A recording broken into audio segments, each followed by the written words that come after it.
আমাৰ বিটিচিবাসী ৰাইজে এই অনুৰোধটো মানি চলিব বুলি মই আশা ৰাখিছোঁ।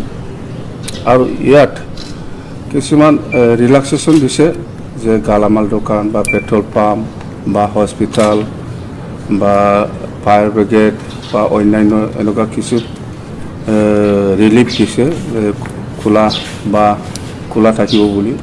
যেন হওক আমি যিহেতু বিটিচি অঞ্চলত বহুত গৰীব শ্ৰেণীৰ বা লেবাৰ কৰি পেলাই খোৱা মানুহ বহুত আছে, সেইকাৰণে আমি আজি প্ৰিন্সিপাল ছেক্ৰেটাৰী আৰু ডেপুটি চিফ কাম্পা বলবাৰীক মই লৈ পেলাই আলোচনা কৰিছোঁ যে আমি এটলিষ্ট বিটিচি ফালৰ পৰা যিসকল লেবাৰ মিস্ত্ৰী কাম কৰি পেলাই খায় বা মাছ মাৰি পেলাই খায় বা বিভিন্ন ধৰণৰ হাজিৰা কৰি পেলাই খায়, এইসকলৰ কাৰণে 21 ডেইছত পাৰ ফেমিলি মানে 25 কিলো মানে চাউল দিম আৰু আমি ডাল মানে 2 কেজি কৰি আৰু আমাৰ মিঠাতেলটো আমি আধা কিলো আৰু নিমখ এনেকুৱা মুঠতে প্ৰপৰ্চনেট যিটো লাগে সেইটো আমি দিম ফ্ৰীলি।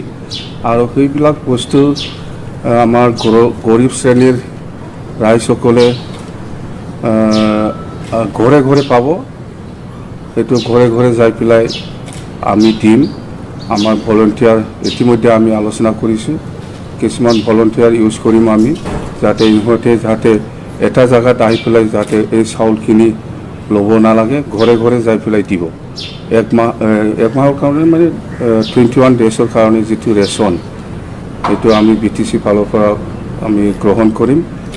যিহেতু লেবাৰ কৰিবলৈ নাই এতিয়া, দিনে দিনে লেবাৰ কৰি পেলাই খাব লগা বহুত মানুহ আছে, বহুত গৰীব শ্ৰেণী আছে।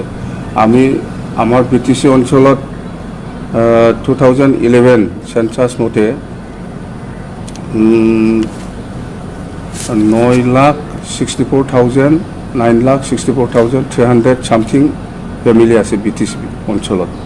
তো এতিয়া আজিৰ দিনত চেঞ্চাছটো বাঢ়িব, সেইকাৰণে আমি এভাৰেজ হিচাপে 5,50,000 ফেমিলিক আমি এই ৰেচনটো দিব। 5,50,000 ফেমিলিক আমি এই ৰেচনটো দিম 21 ডেইছৰ কাৰণে।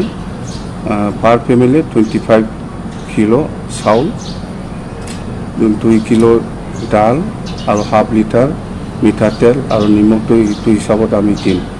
আৰু আমি মাস্ক আমি অৰ্ডাৰ দিছোঁ, বিটিচিৰ পৰা আমি মাস্কটো আমি অৰ্ডাৰ দিছোঁ 10 লাখ মাস্ক আৰু চেনিটাইজাৰো এনেকুৱা 10 লাখ আমি অৰ্ডাৰ দিছোঁ। তো সেইটো আমাৰ বিটিচিৰ পৰা ফ্ৰী পাব। 2 এদিন ৰেচনটো অহাকালি পাই যাব। আৰু সেই যিটো মাস্ক আৰু চেনিটাইজাৰ সেইটো অলপ টাইম লাগিব পাৰে। মুঠতে অৰ্ডাৰ দিছে, বস্তুটো যদি সোনকালে পাই যাব। মুঠতে আমি 3-4 দিন ভিতৰত এই মাস্ক আৰু চেনিটাইজাৰটো আমি দিব পাৰিম। কিন্তু খোৱা বস্তুটো চাউলটো মই অহাকালি আমি দিব পাৰিম। সেইখিনি কথা মুঠতে কোনো নাই খাট নাথাকা বহুত গৰীব শ্ৰেণীৰ মানুহ আছে, ইহঁতকো আমি দিম। খাট থকা হ'লেও পাব, নাথাকিলেও পাব। মুঠতে গৰীব শ্ৰেণী আমাৰ গাঁওবুঢ়াসকলে জানে নিজৰ গাঁৱৰ কেইটা ফেমিলি হাজিৰা কৰি পেলাই খায়, বা আমাৰ গাঁওবুঢ়াই জানে নিজৰ গাঁৱত কেইজন ৰেচন কাৰ্ড আছে।